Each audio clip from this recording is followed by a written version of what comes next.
কিমান আছে আপোনালোকে জানেনে ওয়াকফৰ সম্পত্তি কেইবা লাখ বিঘা মাটি ওয়াকফৰ সম্পত্তিৰ জৰিয়তে আজিৰ তাৰিখলৈকে সংখ্যালঘু সমাজৰ কোনো উন্নতি হোৱা নাই কোনো বিকাশ হোৱা নাই এইখন বিল ইছলাম বিৰোধী বিল নহয় আৰু এই বিলখনে সংখ্যালঘু সমাজৰ অধিকাৰ খৰ্ব কৰা নাই নষ্ট কৰা নাই এইখন বিলে ওয়াকফৰ সম্পত্তিখিনি সুৰক্ষিতহে কৰিব এতিয়া অতি বিনম্ৰতাৰে অনুৰোধ জনাম এই আন্দোলনত আপোনালোকে আগবাঢ়ি নাযাব আন্দোলন কোনো সমস্যাৰ সমাধান নহয় আন্দোলনে আৰু সমস্যা সৃষ্টিহে কৰি আছে যিমান বেছি বেছি আন্দোলন হৈ আছে হিমান বেছি বেছি আমি তলফালে গৈ আছো হিমান আমাৰ সংখ্যালঘু সমাজ ধ্বংসৰ ফালে গৈ আছে কেলেংকাৰী হৈ আছে তাতে আপোনালোকে সন্তুষ্ট নেকি কেলেংকাৰী সদায় হৈ থাকিব লাগে নেকি আজি চৰকাৰে কেলেংকাৰী বন্ধ কৰি পেলাই চৰকাৰে এনেকুৱা কিছুমান ৰুলছ বনাই দিছে যাতে কোনো কেলেংকাৰী কৰিব নোৱাৰে তাত আজি হেখন বিল আমি আদৰণি জনাব লাগিছিল নে এই বিলখনৰ আমি বিৰোধিতা কৰিব লাগে নে আমাৰ চিন্তাধাৰাবোৰ ইমান লেতেৰা কিয় বন্ধুসকল ইমান লেতেৰা কিয় আমি কি কেলেংকাৰী ভাল পাওঁ ইমান দিনে যে ওয়াকফৰ মাটিক লৈ কেলেংকাৰী চলি আছিল তেতিয়া আপোনালোক ক'ত গৈছিলে আপোনালোকে হিসাব পত্ৰ ৰাখিছেনে ওয়াকফৰ মাটি কিমান আছে অসমত ওয়াকফৰ মাটিৰ টকাবোৰ ক'ত গৈছে ৰেভিনিউ ক'ত গৈছে হে মাটিবোৰ কোন কামত ব্যৱহাৰ হৈছে হে লাখ লাখ বিঘা মাটি ক'ত গৈছে হিসাব ৰাখিছেনে আপোনালোকে একো ৰাখা নাই ওয়াকফৰ সম্পত্তি সকলোৰে সম্পত্তি হয় সকলোৰে অধিকাৰ আছে ৰাইজৰ অধিকাৰ আছে ইয়াত আল্লাহৰ সম্পত্তি আল্লাহৰ মাটি বাৰী সবৰে হ'ব নহয় অকল আমাৰ হ'ব বুলি তেনেকুৱা কিবা কথা আছে নেকি আল্লাহ সবৰে কাৰণে হয় আল্লাহ গোটেই মানৱ জাতিক সৃষ্টি কৰিছে এই লাখ লাখ বিঘা মাটি কিহত ব্যৱহাৰ হৈছে ক'ত ব্যৱহাৰ হৈছে কি কামত লাগিছে ৰেভিনিউ ক'ত গ'ল টকাবোৰ ক'ত গ'ল একো হিসাব কিতাপ নাই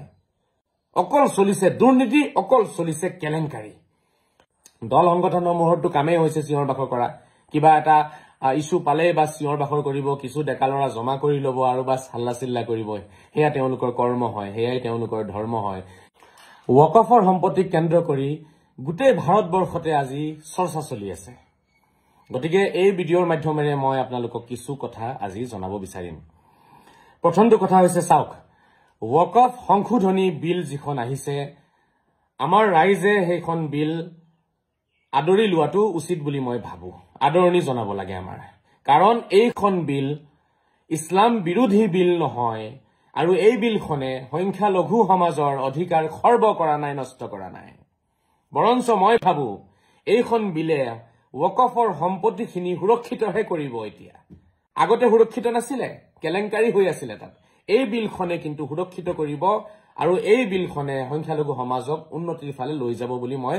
ভাবো আপোনালোকে নিজে পঢ়ি চাবচোন বিলখন কি আছে নাই এনে দল সংগঠনৰ কথাত আপোনালোকে চিঞৰ বাখৰ নকৰিব মই সকলোকে অনুৰোধ জনাইছো কোনো আন্দোলন কৰাৰ প্ৰয়োজন নাই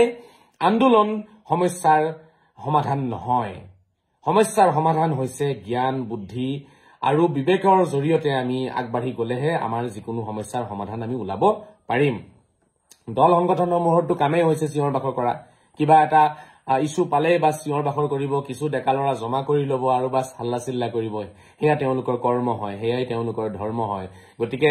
আমি দল সংগঠনৰ ফালে চাব নালাগে তেওঁলোকে কি কৰি আছে কৰিব দিয়ক মই ৰাইজক অনুৰোধ জনাম এই বিলখনৰ বিৰুদ্ধে যাতে কোনো আপোনালোকে ওলাই নাহে কাৰণ ওলাই আহিলে আপোনালোকে নিজেই লজ্জিত হ'ব কাৰণ এই বিলখন আমাৰ অধিকাৰ সুৰক্ষিত কৰাৰ কাৰণেহে হয় এই বিলখনে আমাৰ কোনো অধিকাৰ খৰ্ব কৰা নাই গতিকে এই বিলখনক আমি আদৰণি জনাব লাগে বুলি মই ভাবো আৰু দ্বিতীয়টো কথা চাওক ওয়াকফৰ সম্পত্তিৰ জৰিয়তে আজিৰ তাৰিখলৈকে সংখ্যালঘু সমাজৰ কোনো উন্নতি হোৱা নাই কোনো বিকাশ হোৱা নাই শ শ বছৰ ধৰি ওয়াকফৰ সম্পত্তি পৰি আছে কিমান আছে আপোনালোকে জানেনে ওয়াকফৰ সম্পত্তি কেইবা লাখ বিঘা মাটি 1-2 বিঘা হাজাৰ বিঘা মাটি নহয়তো কেইবা লাখ বিঘা মাটি আছে ওয়াকফৰ সম্পত্তি ভাৰতবৰ্ষত এই লাখ লাখ বিঘা মাটি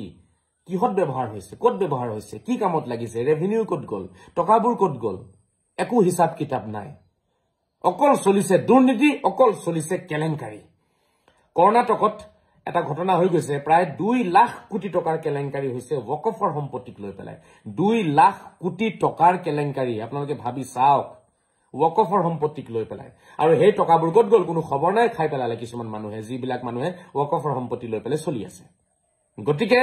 কথাবোৰ আপোনালোকে ভাবি চাওক ওয়াকফৰ সম্পত্তিৰ জৰিয়তে আজিৰ তাৰিখলৈকে সংখ্যালঘু সমাজৰ একো উন্নতি হোৱা নাই বিকাশ হোৱা নাই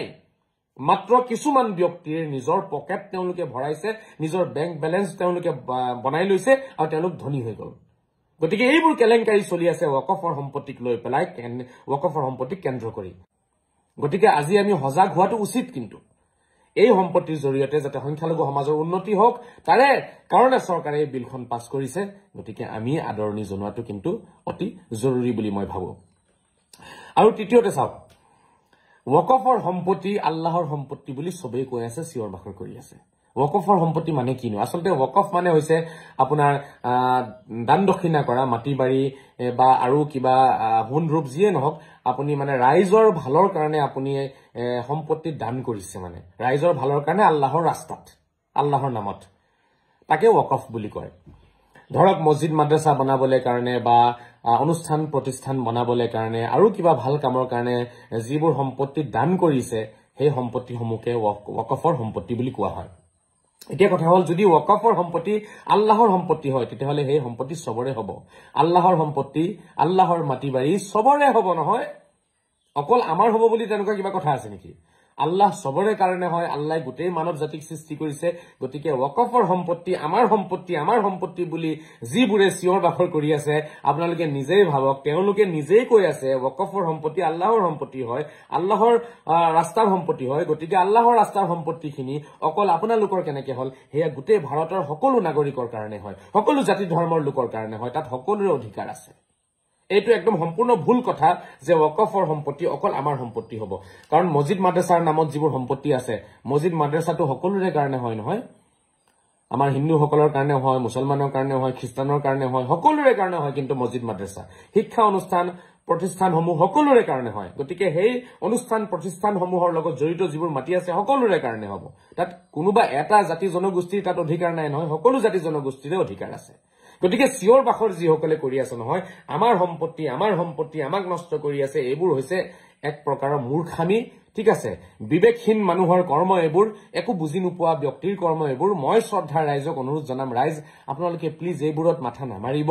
ৱকফৰ সম্পত্তি সকলোৰে সম্পত্তি হয়, সকলোৰে অধিকাৰ আছে, ৰাইজৰ অধিকাৰ আছে ইয়াত। গতিকে ৰাইজৰ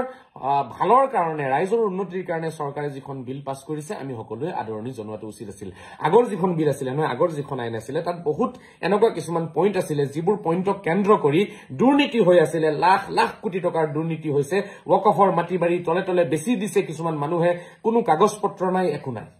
তেনেকে বিক্ৰীলৈকে কৰি দিছে মানুহে। কিন্তু বৰ্তমানৰ যিখন আইন আনিছে, এই আইনখন সন্মুখত ৰাখি ৱকফৰ মাটি বাৰী কোনো বিক্ৰীও কৰিব নোৱাৰিব। ৱকফ বৰ্ডত যিসকল ব্যক্তি থাকিব তাতে সনাতনী দুজন ব্যক্তিও থাকিব, মহিলাসকলো থাকিব। তেনেকুৱাকে মানে বৰ্ডত মানে চৰকাৰে এটা নিয়ম বনাই দিছে যাতে সকলোৱে থাকিব পাৰে, নজৰ ৰাখিব পাৰে, চোকা নজৰ ৰাখিবৰ বাবে, যাতে কোনো কেলেংকাৰী কৰিব নোৱাৰে। কিমান ভাল কথা, আমি আদৰণিহে জনাব লাগে এনেকুৱা পদক্ষেপক। কিন্তু আজি আমি আদৰণি জনোৱা নাই, আমি ৰিজেক্ট কৰিছো, আমি নামানো, আমি হেন কৰিম তেন কৰিম, আন্দোলন কৰিম। মানে আমাৰ চিন্তাধাৰাবোৰ ইমান লেতেৰা কিয় বন্ধুসকল?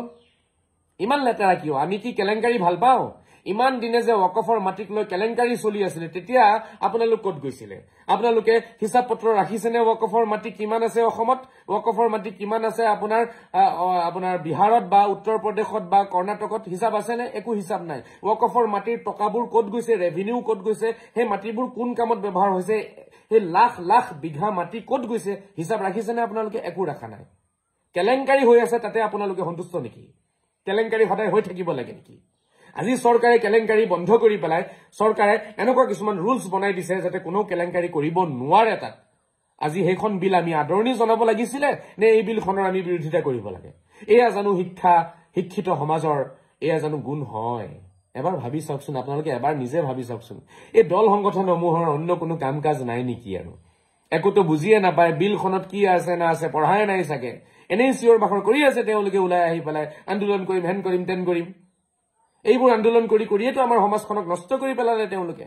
যিমান বেছি বেছি আন্দোলন হৈ আছে সিমান বেছি বেছি আমি তলফালে গৈ আছো, সিমান আমাৰ সংখ্যালঘু সমাজ ধ্বংসৰ ফালে গৈ আছে। যিমানে আন্দোলন হৈ আছে সিমানে আমি ধ্বংসৰ ফালে গৈ আছো। গতিকে শ্ৰদ্ধা ৰাইজ, মই আপোনালোকক অতি বিনম্ৰতাৰে অনুৰোধ জনাম, এই আন্দোলনত আপোনালোকে আগবাঢ়ি নাযাব। আন্দোলন কোনো সমস্যাৰ সমাধান নহয়, আন্দোলনে আৰু সমস্যা সৃষ্টিহে কৰি আছে আমাৰ কাৰণে, সংখ্যালঘু সমাজক আৰু নষ্টৰ ফালে লৈ গৈ আছে। কাৰণ আমাৰ আন্দোলনে আৰু কাৰোবাক খং উঠাই আছে।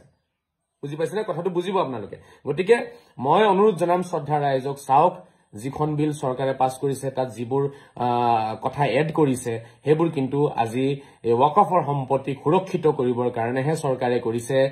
আজিৰ তাৰিখত মানে ধৰক কোনো পটককে ওয়াকফৰ সম্পত্তি বুলি দাবীও কৰিব নোৱাৰিব আৰু কোনো পটককে ওয়াকফো কৰিব নোৱাৰিব ওয়াকফ কৰিবলৈ কাৰণেও আপোনাৰ নিজৰ মাটি হ'ব লাগিব চৰকাৰী মাটিটো আপুনি ওয়াকফ কৰিব নোৱাৰে এনেকুৱা বহুত ৰেকৰ্ড আছে সৰকাৰি মাটি ওয়াকফ কৰি বহি থাকে মানে আপোনাৰ আন্ডাৰত সৰকাৰি মাটি আপুনি কবজা কৰি ৰাখিছিলে কৰবা 10-20 বিঘা মান তাৰে 5 বিঘা আপুনি ওয়াকফ কৰি দিছে দান কৰি দিছে সৰকাৰি মাটি দান কৰাৰ অধিকাৰটো নাই নয় কাৰো নিজৰ মাটি দান কৰক আপুনি নিজৰ নামত যিখিনি মাটি আছে দান কৰক তো এইবোৰ বহুত কেলেংকাৰী আছে তাৰ পিছত ধৰক আপোনাৰ এইবোৰ যে লাখ লাখ কোটি টকাৰ কেলেংকাৰী হৈছে সেই কেলেংকাৰীবোৰ হোৱাৰ কাৰণেটো আজি এই বিলখন পাছ কৰিছে আৰু আপোনালোকে এবাৰ নিজেই ভাবি চাওকচোন ওয়াকফৰ যে সম্পত্তিবোৰ আছে সেই সম্পত্তিৰ জৰিয়তে সংখ্যালঘু সমাজৰ কি লাভ হল কি উন্নতি হল আজি তাৰিখলৈকে একোটো হোৱা নাই কিন্তু এই বিষয়বোৰক লৈ পেলাই কোনো দল সংগঠনে মাত নামাতে ঠিক আছে তেওঁলোক নীৰৱ হৈ আছিল কিন্তু এতিয়া যেতিয়া চৰকাৰে এখন ধুনিয়া বিল পাছ কৰি দিলে এতিয়া সবৰে মাথা গৰম হৈ গৈছে আমাৰ অধিকাৰ খৰ্ব কৰিব আমাৰ অধিকাৰ খৰ্ব কৰিব কি অধিকাৰ খৰ্ব কৰিছে কি অধিকাৰ খৰ্ব কৰিলে একোটো খৰ্ব কৰা নাই এতিয়া বৰঞ্চ এই বিলখনে সংখ্যালঘু সমাজৰ উন্নতিহে আনিব এতিয়া যিবোৰ সম্পত্তি আছে সম্পত্তিবোৰ যাতে কোনো বিক্ৰী কৰিব নোৱাৰে সেই সম্পত্তিবোৰৰ পৰা যিবোৰ ৰেভিনিউ জেনাৰেট হৈছে ৰেভিনিউখিনি যাতে কোনো খাব নোৱাৰে সেইখিনি পইচা যাতে সংখ্যালঘু সমাজৰ বিকাশৰ কাৰণে যাতে ব্যৱহাৰ কৰিব পৰা যায় তেনেকুৱা বিল এখনহে চৰকাৰে পাছ কৰিলে আৰু এনেকুৱা বিল এখনৰ বিৰোধিতা কৰা ব্যক্তিসকল কেনেকুৱা মন মগজুৰ হ'ব লাগিব এবাৰ আপোনালোকে ভাবি চাওকচোন এবাৰ ভাবি চাওকচোন এয়া নেকি আমাৰ কৰ্ম এয়া নেকি আমাৰ গুণ এয়া নেকি শিক্ষাৰ গুণ এয়া নেকি আমাৰ নীতি নিয়ম মই বহুত আচৰিত হৈ যাও কেতিয়াবা আমাৰ কিছু সংগঠন মই সকলো দল সংগঠনৰ কথা কোৱা নাই কিছু সংগঠনৰ কিছু কৰ্ম দেখি পেলাই মোৰ মানে মই বহুত আচৰিত হৈ যাও যে আসলতে তেওঁলোকৰ কোনো কাম কাজ নাই নেকি ৰাতিপুৱা টোপনিৰ পৰা উঠাৰ পিছতে ক'ত আন্দোলন কৰিম এটোৱে ভাবি থাকে নেকি তেওঁলোকে গতিকে শ্ৰদ্ধা ৰাইজ চাওক দল সংগঠনক থাকিব দিয়ক তেওঁলোকৰ জায়গাত আপোনালোকে এটা কথা মানি ল'ব বা বিশ্বাস কৰিব চেষ্টা কৰক হেতু হৈছে যে এইখন বিল কিন্তু ইছলাম বিৰোধী নহয় আৰু এইখন বিলে আমাৰ সংখ্যালঘু সমাজৰ অধিকাৰ খৰ্ব কৰা নাই বৰঞ্চ সংখ্যালঘু সমাজৰ উন্নতিৰ কাৰণে বিলখন আনা হৈছে আৰু ওয়াকফৰ সম্পত্তিখিনি সুৰক্ষিত কৰিবৰ বাবে এই বিলখন আনা হৈছে হেহে মই সকলোকে অনুৰোধ জনাম আপোনালোকে এই বিলখনক আদৰণি জনাওক আৰু যিমান পাৰে চৰকাৰৰ লগত এটা আলোচনা কৰক যে ওয়াকফৰ সম্পত্তি যিখিনি আছে সেই সম্পত্তিখিনিত যাতে কিবা ভাল স্কুল কলেজ বা ইউনিভাৰ্চিটি বনাব পৰা যায় নেকি তেনেকুৱা কিছু আলোচনা চৰকাৰৰ লগত কৰক কিবা ভাল আঁচনি আনিব পৰা যায় নেকি ওয়াকফৰ সম্পত্তিৰ কাৰণে সেই বিষয়ে চৰকাৰৰ লগত আলোচনা কৰিলে মই বহুত বেছি সুখী হ'ম লগতে আপোনালোকেও সুখী হ'ব চাগে মই দল সংগঠনক এটো অনুৰোধ জনাম যে আপোনালোকে এই দিশত আলোচনা কৰক এই দিশত আন্দোলন কৰিব আছে এই দিশত কৰক যে চৰকাৰে আমাক আঁচনি দিব লাগিব চৰকাৰে আমাক পুঁজি দিব লাগিব চৰকাৰে আমাক ইউনিভাৰ্চিটি বনাই দিব লাগিব হা সংখ্যালঘু সমাজৰ কাৰণে উন্নতিৰ কাৰণে চৰকাৰে আমাক কিবা কৰি দিব লাগিব ওয়াকফৰ সম্পত্তিত আমাক কিবা এটা বনাই দিয়ক হা কিবা ইণ্ডাষ্ট্ৰি বনাই দিয়ক বা কিবা কলেজ বনাই দিয়ক এইবোৰ লৈ পেলাই আলোচনা কৰক সেইখিনি বাদ দি পেলাই আমি বোলে এতিয়া এই বিলখনক কেনে মানো মানে আগৰ যিবোৰ কেলেংকাৰী হৈ আছিল সেই কেলেংকাৰীতে ডুবি থাকিব বিচাৰো নেকি আমি আকৌ সেই তেনেকে কিছুমান মানুহক এই টকাবোৰ খাবলৈ দিম নেকি যি সকলে খাই আছিল তেওঁলোকে খাই থাকক নেকি ওয়াকফৰ সম্পত্তিৰ কোনো হিচাপ কিতাপ নাই অসমত কিমান আছে হেতু হিচাপ কিতাপ নাই এই অসমৰ ওয়াকফ সম্পত্তিৰ টকা পইচাবোৰ ক'ত গৈ আছে ক'ত ব্যৱহাৰ হৈছে হা একো হিচাপ কিতাপ নাই গৰা খহনিয়াত ব্যৱহাৰ হল নে নিবনুৱা সমস্যা দূৰ কৰাত ব্যৱহাৰ হৈছে একো হিচাপ কিতাপ নাই কিন্তু হেবোৰ নালাগে কাৰো কথা হৈছে চৰকাৰৰ বিৰোধী হ'ব লাগে চৰকাৰে কিবা এটা সিদ্ধান্ত গ্ৰহণ কৰিলে আমি সেই সিদ্ধান্তৰ বিৰোধিতা কৰিলেহে আমাৰ অস্তিত্ব থাকিব তেতিয়াহে আমাৰ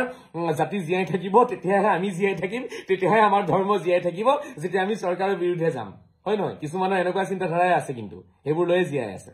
গতিকে চাওক শ্ৰদ্ধা ৰাইজ আমাৰ শিক্ষিত সমাজ আৰু যোগ্য সমাজক মই অনুৰোধ জনাম এইখন বিল আপোনালোকে সকলোৱে আদৰণি জনাওক বিলখন সকলোৱে নিজে পঢ়ি চাওক তাত যিবোৰ কণ্ডিশ্যন চৰকাৰে এড কৰিছে একদম গ্ৰহণযোগ্য এজন শিক্ষিত মানুহে বুজিব পাৰিব